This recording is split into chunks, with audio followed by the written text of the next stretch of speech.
আসসালামু আলাইকুম। শুরু করছি প্রেসিডেন্ট জিয়াউর রহমানের মৃত্যু রহস্য। ৪৪ বছর আগে রাষ্ট্রপতি বিএনপির প্রতিষ্ঠাতা জিয়াউর রহমান নিহত হন সেনাবাহিনীর বিপথগামী একদল সদস্যর হাতে। ১৯৮১ সালের ৩০ মে ভোররাতে চট্টগ্রাম সার্কিট হাউসে এই হত্যাকাণ্ড ঘটানো হয়।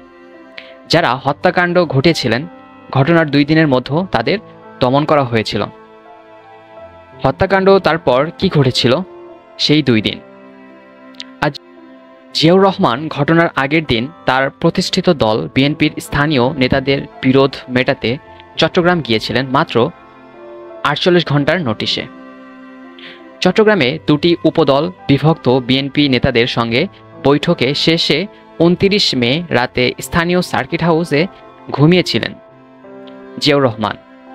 ভোররাতে সেখানেই তাকে হত্যা করা হয়। ৩০ মে ভোরে গোলাগুলির আওয়াজ ঘুম ভেঙে যায় চট্টগ্রামের তৎকালীন জেলা প্রশাসক ডিসি জিয়াউদ্দিন এম চৌধুরীর। ডিসির বাংলো থেকে সার্কিট হাউসের দূরত্ব মাইলখানেক হবে। সকালেই তিনি বাংলো সার্কিট হাউসে গিয়ে জিয়াউর রহমানের মৃতদেহের বীভৎস দৃশ্য দেখেছিলেন। সেই থেকে জেলা প্রশাসক হিসাবে ঘটনার প্রবাহ কাছে থেকে দেখেছেন তিনি। ২ জেনারেল হত্যাকাণ্ড ১৯৮১-র ব্যর্থ সামরিক অভ্যুত্থান এই শিরোনামে একটি বই লিখেছেন জিয়াউদ্দিন এম চৌধুরী। তিনি লিখেছেন, গোলাগুলি থেকে যাওয়ার পর ভোরের একজন সহকারী প্রোটোকল অফিসার মোস্তাক তাকে ফোন করে কিছু তথ্য দেন। এই সহকারী প্রোটোকল অফিসার বরাত দিয়ে বইয়ের জিয়াউদ্দিন এম চৌধুরী লিখেছেন, ভোর ৪টার দিকে সেনাবাহিনীর কয়েকটি গাড়ি গুলি করতে করতে সার্কিট হাউসে প্রবেশ করে। সে সহকারী প্রোটোকল অফিসার জানে না পুলিশ বা প্রেসিডেন্টের গার্ড তাদের বাধা দিতে পেরেছিল কিনা, তবে তারা গুলি করতে করতে সার্কিট হাউসে ঢুকে যায়। মোস্তাক লাউঞ্জে বসেছিল। সেনার প্রবেশের সঙ্গে সঙ্গে সে পাশের ডাইনিং রুমের টেবিলের নিচে লুকিয়ে পড়ে। এরপর সে শুনতে পায় ভারী বুটের আওয়াজ। কয়েকজন সিঁড়ি বয়ে উপরে উঠে প্রেসিডেন্টের রুমের দিকে যায়। এরপর সে আরও গুলির আওয়াজ শুনতে পায়। কয়েক মিনিট পর ওপরের লোকগুলো নিচে চলে আসে, আর তার কিছুক্ষণ পর শোনে গাড়ির আওয়াজ। সে বুঝলো যারা এসেছিল তারা চলে গেছে। সে এত ভয় পেয়েছিল যে গাড়িগুলো চলে যাওয়ার পর সে পালিয়ে এসে গ্যারেজ থেকে আমাকে ফোন করেছে। আমি তাকে জিজ্ঞেস করলাম, প্রেসিডেন্ট কি অবস্থা আছে, সে জানে কি না। উত্তরে সে জানালো, এ ব্যাপারে এখনো কিছু জানে না সে। এরপর অল্প সময়ের মধ্যে চট্টগ্রামের তৎকালীন বিভাগীয় কমিশনার সাইফুদ্দিন ফোন করে জিয়াউদ্দিন এম চৌধুরীকে জানান যে প্রেসিডেন্ট জিয়া অততায়ীদের হাতে খুন হয়েছেন। ঘটনা সম্পর্কে সব তথ্য পাওয়ার পরই বিভাগীয় কমিশনারকে সঙ্গে নিয়ে সার্কিট হাউসে যান জিয়াউদ্দিন এম চৌধুরী। সেখানে পৌঁছে দেখেন সার্কিট হাউস প্রায় পরিত্যক্ত একটা ভবন। চারপাশে কোনো প্রহরা ছিল না কোনো পুলিশ, ছিল না সেনাবাহিনীর কোনো সদস্য। সার্কিট হাউসের লনে দেখতে পান দাঁড়িয়ে আছেন তৎকালীন পুলিশ কমিশনার, ডিআইজি পুলিশ ও পুলিশের গোপন শাখার সহকারী কমিশনার। জেলা প্রশাসক হিসাবে জিয়াউদ্দিন এম চৌধুরী সে সময় পুলিশের গোপন শাখার সহকারী কমিশনার আব্দুস সাত্তারকে নিয়ে সার্কিট হাউসের ওপরতলায় যান পরিস্থিতি দেখতে। সেই পরিস্থিতিও বর্ণনা দিয়েছেন তিনি তার বইয়ে। সার্কিট হাউসের ওপরতলা পড়েছিল মৃতদেহ। জিয়াউদ্দিন এম চৌধুরী লিখেছেন, সিঁড়ি ভেঙে অপরতলায় গিয়ে দেখি প্রেসিডেন্টের কামরার ঠিক দরজায় পড়ে আছে সাদা কাপড় ঢাকা একটি মৃতদেহ। তার পাশে দাঁড়িয়ে একজন প্রেসিডেন্সিয়াল গার্ড। সাত্তার আমাকে মৃতদেহের দিকে আঙুল দিয়ে বললেন, প্রেসিডেন্ট জিয়ার লাশ। তিনি কাপড় উঠাতে দেখলাম এক বিভৎস দৃশ্য। গুলির আঘাতে আঘাতে জিয়ার মুখে একপাশে উড়ে গিয়েছিল। সার্কিট হাউসের সে সময়ের পরিস্থিতি আমাকে সে সম্পর্কে একই রকম বর্ণনা দেন সেনাবাহিনীর তৎকালীন একজন মেজর রেজাউল করিম রেজা। গত মঙ্গলবার সন্ধ্যায় সেনাবাহিনীর সাবেক আই কর্মকর্তার সঙ্গে কথা হয় ঢাকার শ্যামলী এলাকায় তার বাসায়। রেজাউল করিম প্রথম আলোকে জানান, ৩০ মে ভোরে তাকে চট্টগ্রামে সেনানিবাসের তার বাসভবন থেকে ডেকে নেওয়া হয় সদর দপ্তরে। সেখানে যাওয়ার সঙ্গে সঙ্গেই কর্নেল মতিউর রহমান তাকে ডেকে নিয়ে বলেন, তুমি কি জানো প্রেসিডেন্ট জিয়া কিল্ড? এর উত্তরে তিনি বলেন তিনি জানেন না, কারণ তিনি রাতে বাসায় ঘুমিয়েছিলেন। এ ধরনের জবাবের মেজর রেজাউল করিমের ওপর কর্নেল মতিউর রহমান ক্ষুব্ধ হন।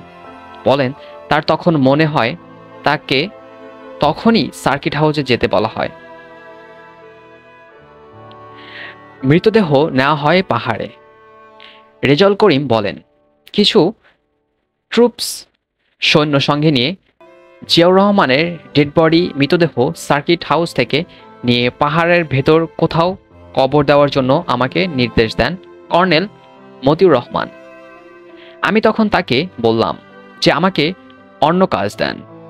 তারপর উনি মেজর শওকত আলীকে ডেকে ওই দায়িত্ব দিলেন আর আমাকে বললেন, তুমি ওদের সঙ্গে যাও, গিয়ে সার্কিট হাউসে প্রেসিডেন্ট গার্ড রেজিমেন্টের সৈন্যদের নিয়ে আসবে। সার্কিট হাউস যাওয়ার পর সিঁড়ি দিয়ে ওপরে উঠেই মেজর রেজাউল করিমও সাদা কাপড় দিয়ে ঢাকা মৃতদেহ দেখতে পান। এর বর্ণনায় তিনি বলেন, সিঁড়ি দিয়ে ওপরে উঠে দেখি একটা ডেড বডি সাদা কাপড় দিয়ে ঢাকা আছে। পাশে একজন প্রেসিডেন্সিয়াল গার্ড পাহারা দিচ্ছেন। আমি জিজ্ঞেস করলাম, এটা কার ডেড বডি? সে বলল, এটা রাষ্ট্রপতির। আমি বললাম, কাপড়টা খোলো। সেটা খোলার পর দেখলাম তার মাথাটা ভয়াবহ অবস্থা। রেজাউল করিম সেখানে কাছাকাছি দূরত্বেই পড়ে থাকতে দেখেন জিয়াউর রহমান, নিরাপত্তা দায়িত্ব থাকা কর্নেল আহসান এবং ক্যাপ্টেন হাফিজের মৃতদেহ। সেনাবাহিনীর সাবেক এই মেজর উল্লেখ করেন, মেজর শওকত আলীর নেতৃত্বে যে দল তার সঙ্গে ছিল তারা জিয়াউর রহমান সহ ৩ জনকে নিয়ে তাদের আনা পিকআপে ওঠায়। এরপর দলটির কিছু সদস্য সেনাবাহিনীর অন্য গাড়ি নিয়ে এই পিকআপকে পাহারার জন্য থাকেন। তারা তখন জিয়াউর রহমান ও অন্য 2 জনের মৃতদেহ কবর দিতে পাহাড়ি এলাকায় নিয়ে যান। আর major Rezaul Karim circuit house presidential গার্ডের যে একজন সদস্য সে সময় ছিলেন তাদের নিয়ে চট্টগ্রাম সেনানিবাসে চলে যান। চট্টগ্রাম সেনানিবাসে ছিল যুদ্ধের পরিবেশ। রেজাউল করিম সার্কিট হাউস থেকে চট্টগ্রাম ক্যান্টনমেন্ট ফিরে আসে। দেখেছিলেন তার মতো সেসব সেনা কর্মকর্তা হয়তো ছুটিতে ছিলেন অথবা অন্য কোনো কাজে ছিলেন। তাদের ডেকে এনে বিভিন্ন দায়িত্ব চাপিয়ে দেওয়া হয়েছে। সেখানে একটি যুদ্ধের পরিবেশ ছিল। মেজর জিয়াউল করিমের কাঁধে চাপা চট্টগ্রাম সেনানিবাসের তখনকার জিওসি মেজর জেনারেল ও মঞ্জুরের প্রধান নিরাপত্তা কর্মকর্তার দায়িত্ব। তিনি বলেন, এই দায়িত্ব দেওয়ার সময় জেনারেল মঞ্জুর তাকে বলেছিলেন, ওদের যারা হত্যাকাণ্ডে ছিল, মাথা তো গরম, তোমার মাথা ঠান্ডা আছে, তুমি ঠান্ডা মাথায় প্রধান নিরাপত্তা কর্মকর্তার দায়িত্ব পালন করতে পারবে। মেজর জেনারেল এ মঞ্জুর 30 মে সকাল থেকে সারা দিন কর্মকর্তা ও সৈন্যদের বিভিন্ন ব্যারাকে ঘুরে ঘুরে বক্তব্য দেন। প্রধান নিরাপত্তা কর্মকর্তার দায়িত্ব পাওয়া মেজর রেজাউল করিম সারাদিন জেনারেল মঞ্জুরের সঙ্গে থাকতে হয়েছে। তিনি জানান, জেনারেল মঞ্জুর যখন সেনানিবাসের ভেতরে বিভিন্ন জায়গায় বক্তব্য দিচ্ছিলেন তখন এক পর্যায়ে তার কাছে ঢাকা সেনানিবাস থেকে একটি টেলিফোন আসে। টেলিফোনের অপর প্রান্ত থেকে বলা হলো যে জেনারেল ইরশাদ মেজর জেনারেল মঞ্জুরের সঙ্গে কথা বলতে চান। কিন্তু জেনারেল মঞ্জুর জেনারেল এরশাদের সঙ্গে কথা বলতে অনাগ্রহ দেখিয়ে ফোন রেখে দিয়েছিলেন। রেজাউল করিম বলেন, ফোনের অপর প্রান্ত থেকে যখন বলছে জেনারেল এরশাদের সঙ্গে কথা বলেন, তখন জেনারেল মঞ্জুর বলেন, I can not talk to Ershad. একথা বলে তিনি টেলিফোনটা রেখে দিলেন। আবার টেলিফোন আসলো। আবার টেলিফোনে বলা হলো, for God sake sir, for God sake you talk to general Ershad. General Manzur এমনভাবে ধরেছিলেন টেলিফোনটা, আমি ক্লিয়ার শুনতে পারছিলাম। জেনারেল মঞ্জুর আবার বললেন, I can not talk to him. একথা বলে টেলিফোনটা রেখে দিলেন। জেনারেল মঞ্জুর সেনা সদস্যের ব্যারাকে গিয়ে 30 মে সারাদিন যে বক্তব্য দিয়েছেন, তাতে তিনি মূলত মুক্তিযোদ্ধা, সেনা কর্মকর্তা ও পাকিস্তান ফেরত কর্মকর্তাদের দ্বন্দ্বের কথা তুলে ধরেছেন। তিনি পাকিস্তান ফেরত কর্মকর্তাদের দুর্নীতির কথা বলেছেন। তিনি মুক্তিযোদ্ধা, সেনা কর্মকর্তা ও সদস্যদের ঐক্যবদ্ধ থাকার আহ্বান জানিয়েছেন। এসব বক্তব্য বিপ্লবী সরকার গঠনের কথাও বলা হয়েছিল। ঢাকায় সাত্তারের নেতৃত্ব সরকার। জিয়াউর রহমান হত্যাকাণ্ডের সময় সেনাবাহিনীর প্রধান ছিলেন হুসাইন মোহাম্মদ এরশাদ।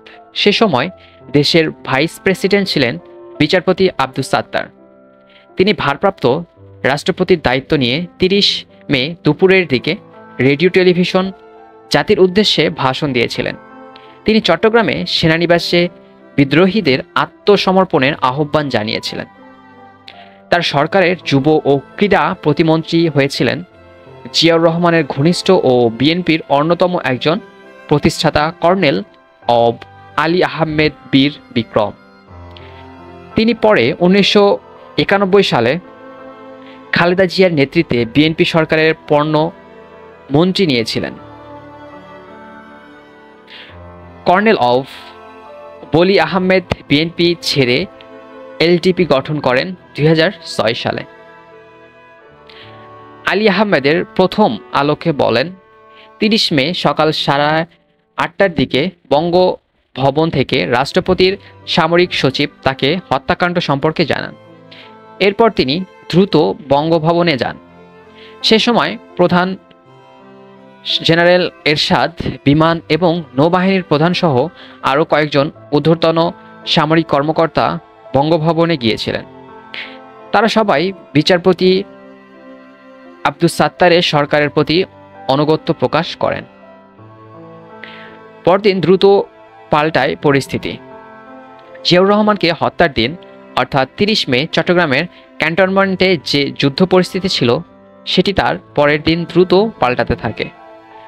জিয়াউর রহমান হত্যাকাণ্ডের সময় হান্নান শাহ ব্রিগেডিয়ার জেনারেল পদমর্যাদায় চট্টগ্রাম মিলিটারি একাডেমিতে কর্মরত ছিলেন।